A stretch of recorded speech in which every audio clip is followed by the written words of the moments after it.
दिल्लीतल्या पिताश्रींना सांगून सत्ताधाऱ्यांनी निवडणूक पुढे ढकलली असा हल्लाबोल आता खासदार अमोल कोल्हेंनी महायुती सरकारवर केला। 15 वर्षात पहिल्यांदाच हरियाणासह महाराष्ट्राची निवडणूक नाही असं कोल्हे म्हणतात। शरद पवारांनीही निवडणुकीवरून भाजपवर निशाणा साधला।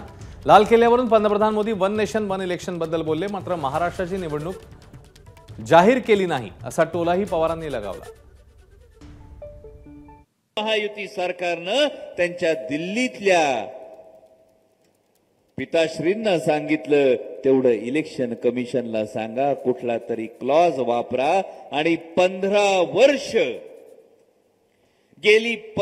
वर्ष हरियाणा आणि महाराष्ट्राची निवडणूक बरोबर व्हायची।